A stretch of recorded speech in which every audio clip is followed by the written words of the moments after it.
नमस्कार, दीपक पोलसुले बातमीपत्रामध्ये आपल्या सगळ्यांचं स्वागत आणि बुलेटिनच्या सुरुवातीला आजच्या दिवसभरातली एक महत्त्वाची बातमी। शेवटची निवडणूक आहे असं भावनिक आवाहन केलं जाईल। कधी शेवटची निवडणूक असणार काय माहित असं अजित पवारांनी म्हटलंय। अजित पवारांनी शरद पवारांचं नाव न घेता हे वक्तव्य केलंय।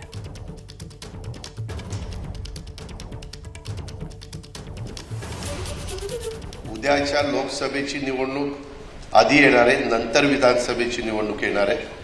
ज्यावेळेस खासदारकीच्या निवडणुका येईल, मी उमेदवार लवकरच महायुतीचा कोण आहे ते जाहीर करीन।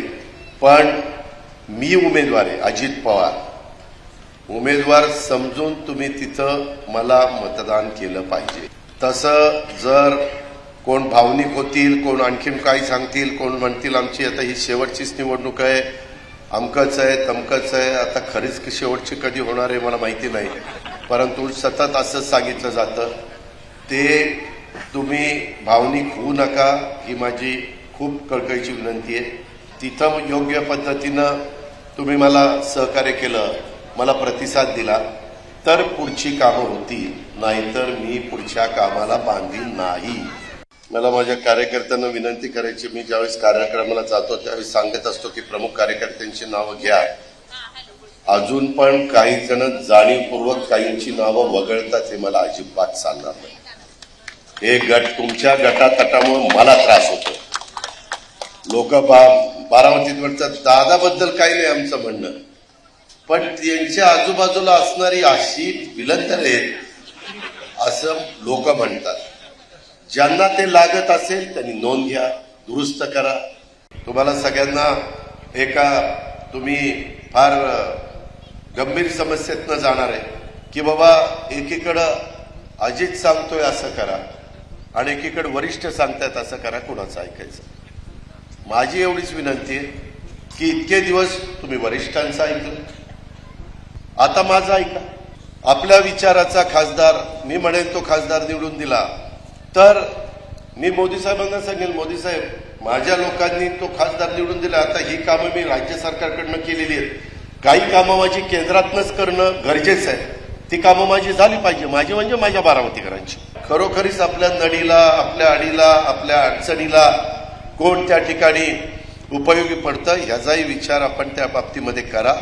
या कामाचं स्पीड असंच राहण्याच्या करता तुम्हाला उद्याच्या काळामध्ये मी जी विनंती करतोय ती विनंतीला आपण सहकार्य करावं अशी माझी तुम्हाला आग्रहाची विनंती आहे।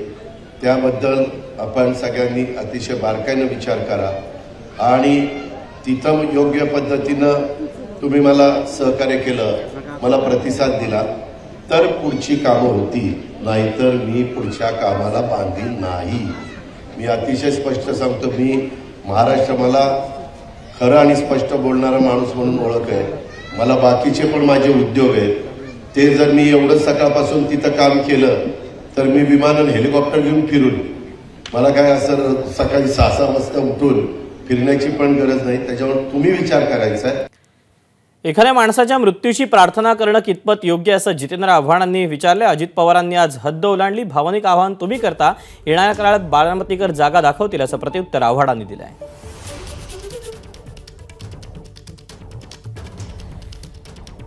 तेव्हा अजित पवारांनी आज कार्यकर्त्यांना बोलताना येत्या काळामध्ये भावनिक आवाहन केलं जाईल अशा उद्देशवर भाषण केलं होतं आणि याच सगळ्या पार्श्वभूमीवर आता जितेंद्र आव्हाड यांनी अजित पवारांना प्रत्युत्तर दिलं आहे। एखाद्या माणसाच्या मृत्यूची प्रार्थना करणे म्हणजे जवळजवळ याचना करणे हे माणुसकीला शोभणार आहे का ह्याचा विचार अजित पवारांनी जरूर करावा। महाराष्ट्राला पण कळेल की काय माणूस आहे हा, आपल्या काकाच्या मृत्यूची वाट बघतोय। हे राजकारण आहे का अजित पवार की भावनिक आवाहन करता येईल? हे शेवटची निवडणूक आहे, काय माहीत कधी असेल शेवटची निवडणूक। अहो ते शरद पवार आहेत, ते अजरामर राहतील महाराष्ट्रात, अजरामर। त्यांनी केलेलं योगदान हे अजरामर असेल। म्हणजे अजित पवारांनी तर आज सगळ्या हद्द ओलांडली। एबीपी माझा, उघडा डोळे बघा नीट।